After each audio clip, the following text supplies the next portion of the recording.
أعوذ بالله من الشيطان الرجيم.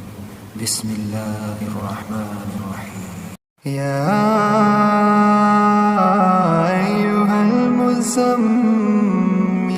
قم الليل إلا قليلا نصفه أو انقص منه قليلا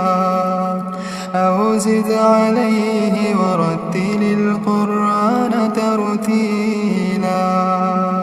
إنا سنلقي عليك قولا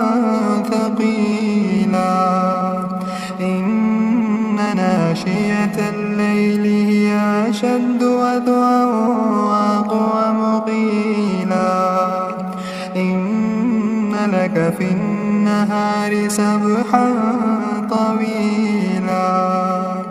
واذكر اسم ربك وتبتل إليه تبتيلا رب المشرق والمغرب لا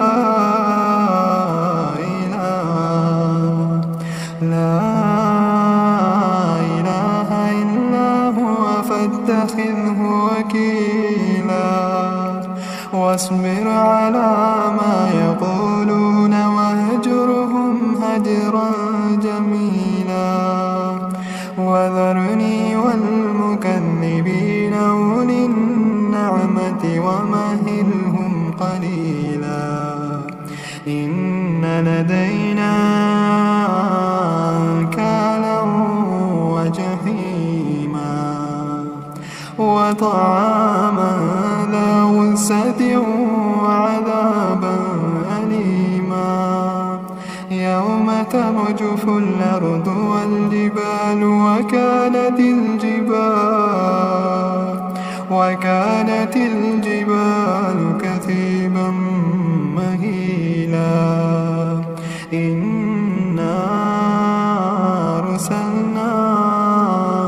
إليكم رسولا شاهدا عليكم كما أرسلنا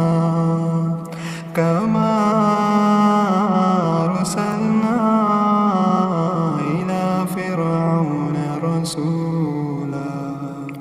فعصى فرعون الرسول فأخذناه أخذا وبيلا فكيف تتقون إن كفرتم يوما يجعل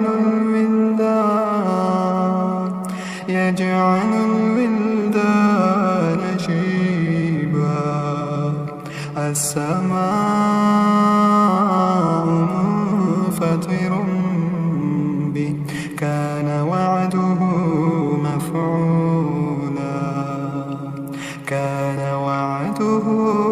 مفعولا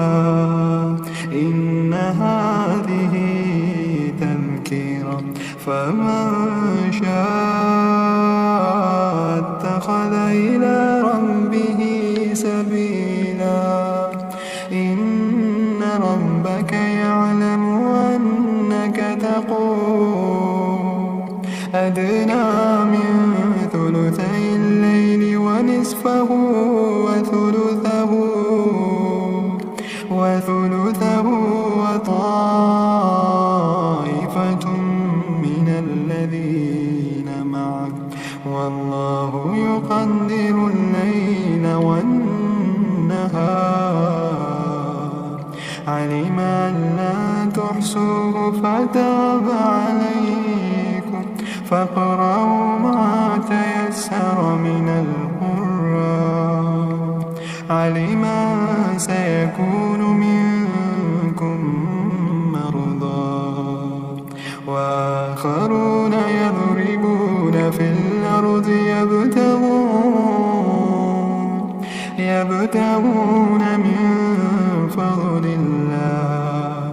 وآخرون يقاتلون في سبيل الله فاقرؤوا ما تيسر منه وأقيموا الصلاة وآتوا الزكاة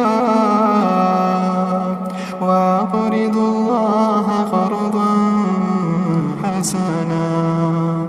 وما تقدموا لأنفسكم من خير تجدوه عند الله هو خيرا وأعظم أجرا